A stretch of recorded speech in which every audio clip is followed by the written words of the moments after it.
Hello, friends. Years ago, I went to the National Portrait Gallery in Edinburgh to see just one picture, Oskar Kokoschka's double portrait of the 14th Duke of Hamilton and his wife. And I only went to see it because a friend told me about it. But his wasn't a forensic art historical recommendation. It was a personal one, because he was one of the ducal couple's sons. He told me wild stories of the sessions when his parents sat for their portrait, including how they'd usually wrap up around noon because Kokoschka was drunk by then. "But is it a good likeness of your parents?" I asked. "Go see for yourself," he replied. I did. It certainly looked like it had been painted by a drunk. At first glance, all I saw was a lurid, smeared mess of paint and pigment. But the longer I looked, the more I came to see that Kokoschka had created a compelling masterwork which revealed the truth about my friend's parents. Now, the interesting thing about Kokoschka is that he had a school in Salzburg called the Schule des Sehens, the School of Seeing. Even more interesting is that he said to the Duke and Duchess, "You don't want to be painted by me. My art is cruel." Great portraitists are great because they've learned how to see.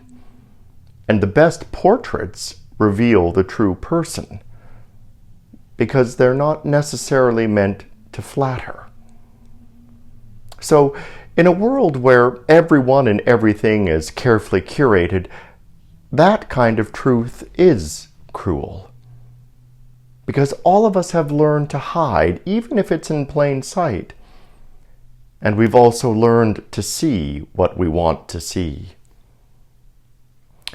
Kokoschka established his school of seeing in the early 50s as an attempt to revive humanistic ideals in the horrific aftermath of World War II, and also as a means of teaching the art of vision in a monstrously ugly world.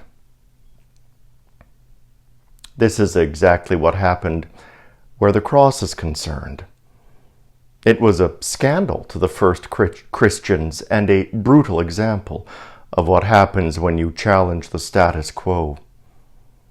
Yet in time, they came to see it as something glorious, majestic, and life-giving. We still see it that way.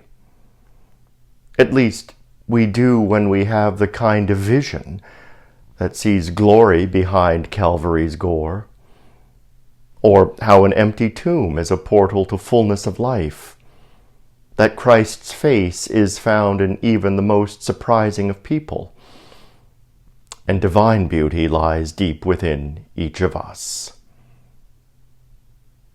We're masterpieces by God, an artist who isn't cruel but merciful. If only we would learn to see things and ourselves the way he does.